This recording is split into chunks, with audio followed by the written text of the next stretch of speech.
Dimulai dengan membaca pokok perkara. Perhitungan suara yang dilakukan oleh termohon adalah keliru, karena seharusnya paslon 2 tidak mendapatkan suara sama sekali.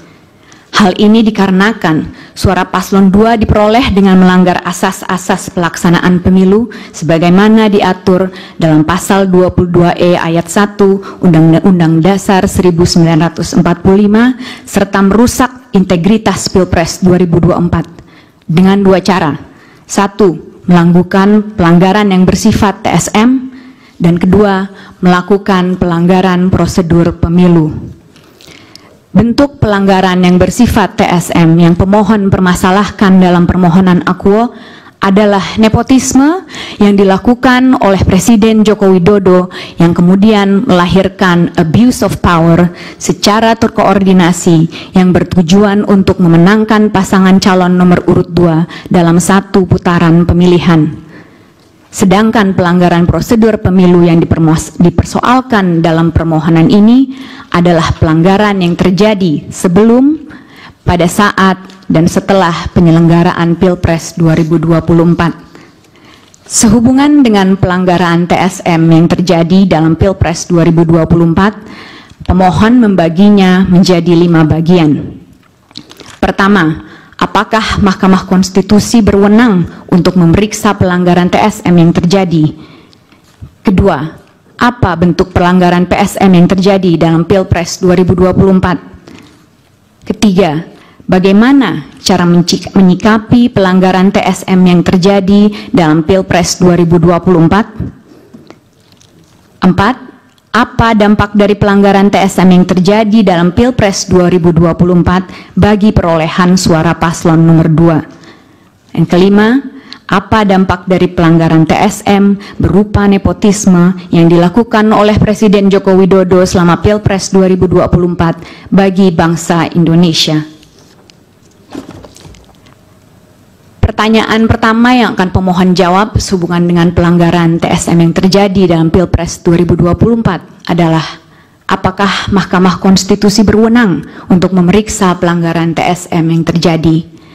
Menurut hemat pemohon, Mahkamah Konstitusi seyogianya memeriksa permohonan akuo yang mempermasalahkan pelanggaran TSM berupa nepotisme yang kemudian melahirkan abuse of power yang terkoordinasi karena dua fakta hukum berikut. Pertama, adanya kekosongan hukum dalam undang-undang pemilu kita. Dan kedua, adanya instrumen penegakan hukum pemilu yang tidak berjalan secara efektif. Pertama, Undang-Undang Pemilu tidak mengatur mengenai nepotisme yang dilakukan oleh Presiden sebagai bagian dari pelanggaran TSM, karena Undang-Undang Pemilu hanya mengenal 2 jenis pelanggaran TSM. Pertama, perbuatan atau tindakan yang melanggar tata cara, prosedur, atau mekanisme yang berkaitan dengan administrasi pelaksanaan pemilu dalam setiap tahapan penyelenggaraan pemilu sebagaimana diatur dalam pasal 463 ayat 1 Jungto pasal 460 ayat 1 Undang-Undang Pemilu. Dan kedua, pelanggaran jenis TSM dalam bentuk money politics sebagaimana dimaksud dalam pasal 286 Undang-Undang Pemilu. Kedua, penyelenggara pemilu yang ada tidak efektif dalam menjalankan tugasnya sehingga membuat Pilpres 2024 menjadi pemilu yang syarat dengan nepotisme dan pelanggaran. Ketidakefektifan penyelenggara pemilu bisa terlihat dari beberapa hal.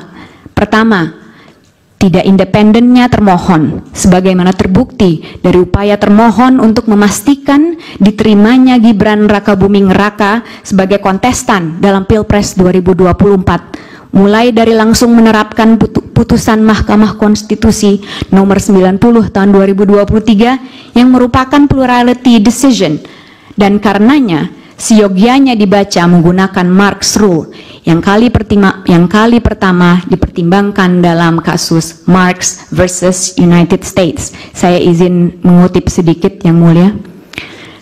When a fragmented court decides a case and no single rationale explaining the result enjoys the assent of 5 justices. The holding of the court may be viewed as that position taken by those members who concurred in the judgments on the narrowest grounds. Sedikit terjemahannya sebagai berikut. Manakala pengadilan yang terbelah memutuskan perkara dan tidak ada rasio tunggal yang menerangkan hasil dan mendapatkan persetujuan dari Hakim Agung, pendirian pengadilan dapat dilihat sebagai posisi yang diambil oleh anggota yang setuju terhadap keputusan atas dasar yang paling sempit. Kemudian dalam menerima pendaftaran Gibran Rakabuming Raka, termohon pun jelas melanggar peraturan KPU nomor 19 tahun 2023 yang kemudian belakangan terbukti sebagai bentuk pelanggaran etika. Ketidakefektifan penyelenggara pemilu yang kedua adalah DKPP yang melindungi termohon yang dipimpin oleh Hashim Asyari yang terbukti dari tidak pernah diberhentikannya Hashim Asyari dari jabatannya meski sudah 4 kali diputus melakukan pelanggaran etika, yaitu melalui putusan nomor 14 PKE DKPP tahun 2023 tertanggal 30 Maret 2023, putusan nomor 35 dan 39 PKE 2023 tertanggal 3 April 2023, putusan nomor 110 PKE DKPP tertanggal 9 Oktober 2023, dan terakhir di putusan 135, 136, 137 dan 141 PKE tertanggal 5 Februari 2024. Ketidakefektifan ketiga adalah Bawaslu yang tidak efektif dalam menyelesaikan laporan yang disampaikan kepadanya sebagaimana terbukti dari terlalu formalistiknya Bawaslu dalam menanggapi berbagai pelanggaran yang terjadi di lapangan. Secara teoretis, kewenangan Mahkamah Konstitusi untuk memeriksa pelanggaran TSM yang terjadi dalam Pilpres 2024 lahir dari beberapa argumentasi berikut. Pertama, Mahkamah Konstitusi sebagai bagian dari kekuasaan kehakiman tidak seyogianya menolak perkara dengan alasan adanya kekosongan hukum sebagaimana digariskan dalam pasal 10 ayat 1 Undang-Undang Kekuasaan Kehakiman. Justru Mahkamah Konstitusi seyogianya melakukan penemuan hukum guna dapat memeriksa permohonan akuo. Kedua, Mahkamah Konstitusi adalah lembaga yang didesain untuk menjaga dan melindungi konstitusi dan karenanya harus patuh pada desain konstitusionalnya sebagaimana diatur dalam pasal 24C ayat 1 Undang-Undang Dasar 1945, yaitu untuk memutus perselisihan tentang hasil pemilu dan tidak terjebak pada batasan yang dibuat dalam pasal 475 ayat 1 Undang-Undang Pemilu yang menjadikan Mahkamah Konstitusi sebagai mahkamah kalkulator. Jika Mahkamah Konstitusi hanya sekedar bertindak sebagai mahkamah kalkulator, tidaklah perlu negarawan yang sekaligus begawan hukum yang melakukannya. Cukup kita berikan kesalahan perhitungan kepada auditor. Dasar ketiga adalah Mahkamah Konstitusi sebagai cabang dari kekuasaan yudikatif secara institusional berwenang untuk mengawasi jalannya pelaksanaan kewenangan cabang kekuasaan eksekutif, termasuk termohon yang baru bisa terjadi jika Mahkamah Konstitusi kembali kepada marwahnya sebagaimana ditentukan dalam pasal 24C ayat 1 Undang-Undang Dasar 1945. Keempat, Mahkamah Konstitusi melalui putusan nomor 22 PHPUD tahun 2010 telah mengantisipasi terjadinya penggunaan kekuasaan sebagai jalan untuk memenangkan pemilu dengan menyatakan bahwa hegemoni kekuasaan yang tidak terawasi dalam proses pemilu dapat menghasilkan pemilu yang penuh kecurangan dan karenanya perlu untuk diulang. Hal mana merupakan refleksi sempurna dari Pilpres 2024. Jika Mahkamah Konstitusi berkeras bahwa dirinya hanya berwenang untuk memeriksa hasil penghitungan suara yang mempengaruhi terpilihnya pasangan calon, maka sama saja Mahkamah Konstitusi melegitimasi kecurangan dalam proses pemilihan umum. Pesan yang akan diberikan dari ini adalah, berbuat curanglah, securang-curangnya, sehingga selisih suaranya begitu besar, niscaya Anda akan memenangkan pemilu. Karenanya, Mahkamah Konstitusi harus keluar dari zona nyamannya dan masuk ke area yang lebih luas demi kepentingan demokrasi yang ditegakkan atas dasar kejujuran dan keadilan. Mahkamah Konstitusi perlu kembali pada desain konstitusional awal yang ditetapkan baginya, yaitu untuk memutus perselisihan tentang hasil pemilu. Hanya dengan demikianlah Indonesia memiliki kesempatan untuk menyelamatkan demokrasinya. Pertanyaan kedua yang pemohon akan jawab sehubungan dengan pelanggaran TSM adalah, apa saja bentuk pelanggaran TSM yang terjadi dalam Pilpres 2024? Pelanggaran TSM yang dipermasalahkan dalam permohonan aku adalah nepotisme yang melahirkan abuse of power terkoordinasi yang dilakukan oleh Presiden Joko Widodo semata-mata demi memastikan agar paslon 2 memenangkan Pilpres 2024 dalam satu putaran. Sehubungan dengan pembuktian mengenai ada tidaknya nepotisme, maka penting untuk melihat standar beban pembuktian sehubungan dengan perkara PHPU di Mahkamah Konstitusi, sebagaimana dimuat dalam putusan nomor 1 PHPU Pres tahun 2019, yaitu beban pembuktian formil, yang mana beban pembuktian awal dibebankan kepada pemohon dan kemudian beralih kepada termohon. Jikapun yang dimaksud oleh Mahkamah Konstitusi dalam putusan tersebut bukanlah pembuktian formil atau balance of probabilities, karena perkara PHPU bukan perkara perdata, maka beban pembuktiannya pun sudah barang tentu berada di bawah standar pembuktian pidana, yaitu beyond reasonable doubt. Pendekatan beban pembuktian semacam ini yang berada di atas balance of probabilities namun di bawah beyond reasonable doubt digunakan di berbagai negara di dunia dalam memeriksa perkara sehubungan dengan pemilihan umum. Dua contoh yang bisa diberikan sehubungan dengan standar pembuktian ini adalah di Malawi dan di Kenya, yang mana pertimbangan di Kenya adalah sebagai berikut. We maintain that in electoral disputes, the standard of proof remains higher than the balance of probabilities, but lower than beyond reasonable doubt. Terjemahan tidak resminya adalah bahwa pengadilan menyatakan bahwa dalam perselisihan pemilihan umum, beban pembuktian tetap lebih tinggi dari balance of probabilities, tapi itu juga tetap lebih rendah dari beyond reasonable doubt. Peralihan beban pembuktian dari pemohon kepada termohon pun merupakan hal yang lumrah terjadi secara internasional. Hal ini dapat dilihat misalnya dari pertimbangan hakim di Malawi yang menyatakan sebagai berikut. It confirmed the position that the petitioner bears the initial burden of proof. It then made it very clear that the moment the petitioner gives ample evidence in support of his grievance, the burden of proof definitely shifts to the respondent to give an explanation in answer. Terjemahan tidak resminya adalah bahwa memang pemohon memiliki beban pembuktian awal, tapi kemudian jelas setelah pemohon memberikan bukti yang cukup untuk menunjukkan permasalahan yang mereka mohonkan, maka beban pembuktian kemudian bergeser kepada termohon untuk memberikan penjelasan yang memuaskan. Nepotisme yang dilakukan oleh Presiden Joko Widodo dapat diklasifikasikan menjadi 3 skema.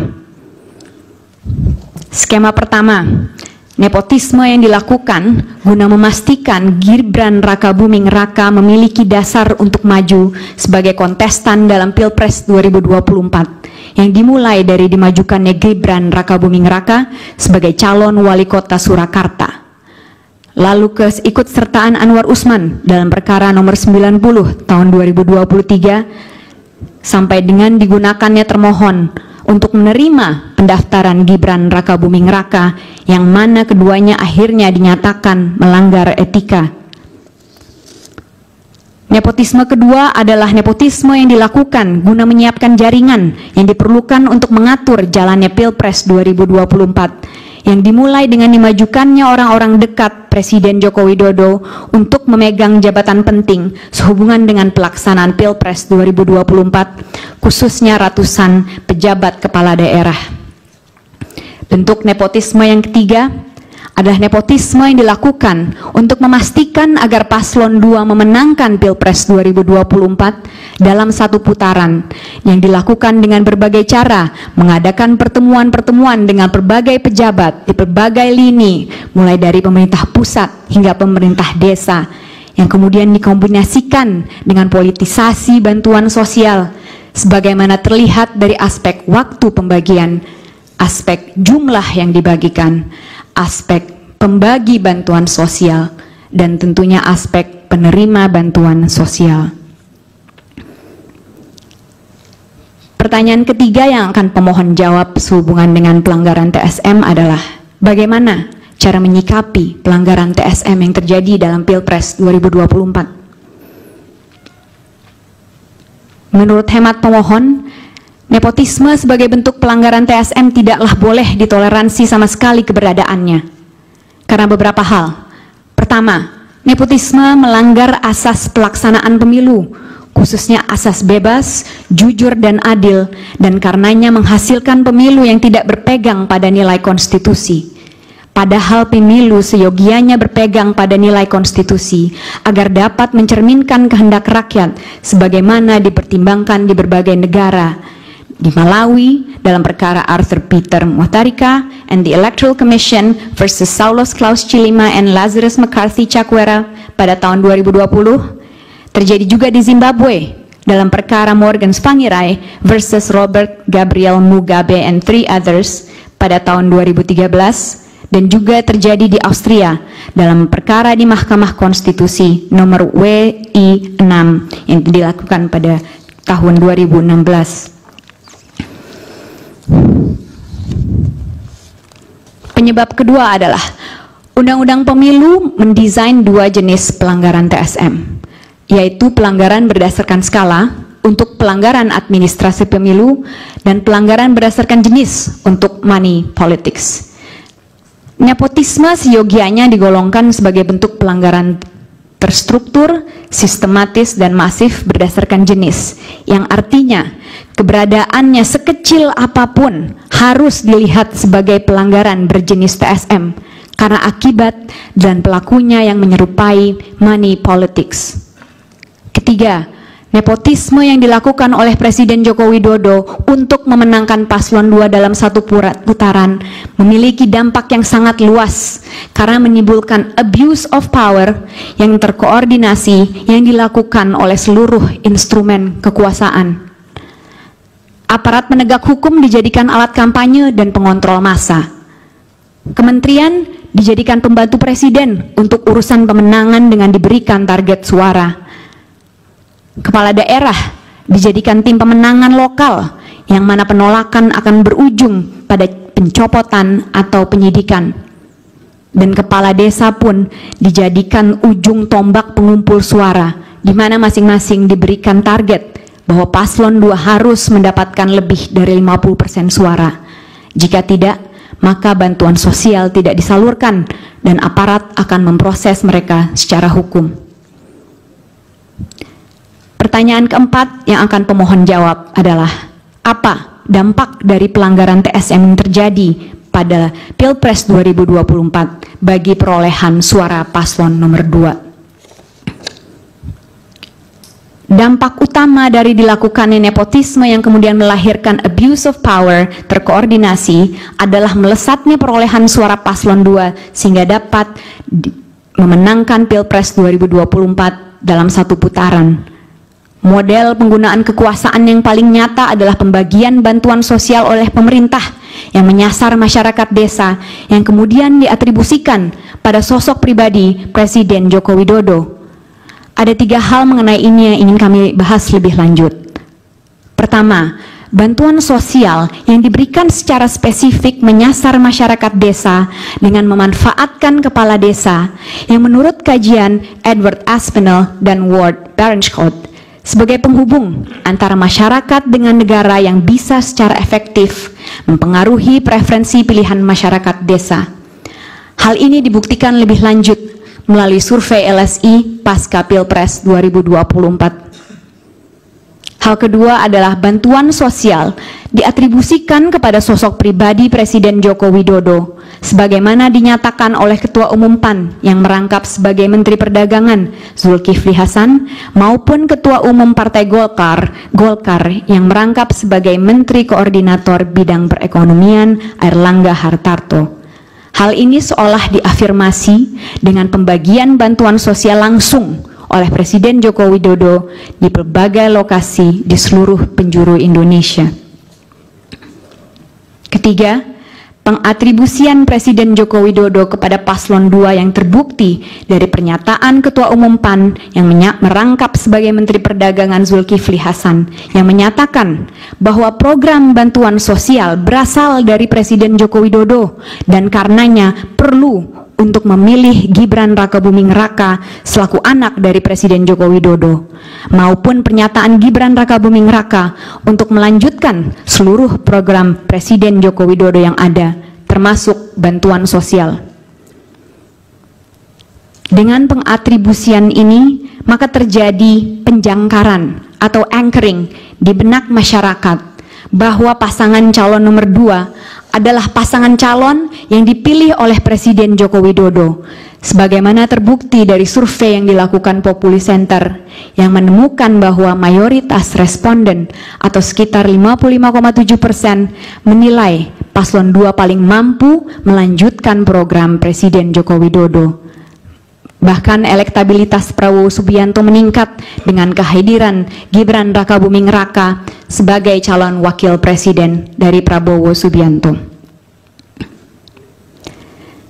Presiden Joko Widodo menguatkan persepsi publik mengenai keberpihakannya kepada paslon 2 dengan tidak menyangkal dan tidak mengklarifikasi keberpihakannya.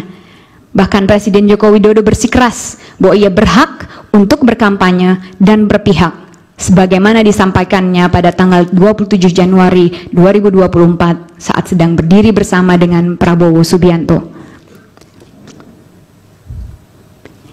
Yang Mulia Hakim Mahkamah Konstitusi, pertanyaan kelima yang akan pemohon jawab adalah apa dampak dari pelanggaran TSM berupa nepotisme yang dilakukan oleh Presiden Joko Widodo selama Pilpres 2024 bagi bangsa Indonesia. Ada 3 dampak nyata yang terjadi akibat nepotisme yang dilakukan oleh Presiden Joko Widodo. Pertama, rusaknya demokrasi di Indonesia karena kontestasi politik yang terjadi bukan lagi kontestasi yang sehat, melainkan hanya kedok untuk menempatkan orang yang dikehendaki menuju ke kursi kekuasaan. Hal ini melanggar maksim Vox Populi Vox Dei, memunculkan apatisme pemilih dan mendegradasi kepercayaan publik pada institusi pemerintahan yang ada. Dampak kedua, munculnya pertunjukan bobroknya etika politik oleh penguasa dengan adanya nepotisme dan abuse of power yang dilakukan oleh Presiden Joko Widodo. Ada 3 sumber etika yang dilanggar oleh Presiden Joko Widodo. Etika politik yang bersumber dari hukum, khususnya Undang-Undang Administrasi Pemerintahan dan Undang-Undang Penyelenggaraan Negara Bebas KKN. Etika politik yang bersumber dari tujuan bernegara, dan juga etika politik yang bersumber dari sumpah jabatan presiden. Pelanggaran etika ini faktanya memicu reaksi keras, tak hanya dari sivitas akademika, namun juga dari pemuka agama serta elemen masyarakat lainnya yang sayangnya semuanya diabaikan. Dampak ketiga dari nepotisme ini adalah munculnya pelanggaran lanjutan sebagai akibat dari contoh pelanggaran yang dilakukan atau bahkan instruksi yang disampaikan oleh Presiden Joko Widodo.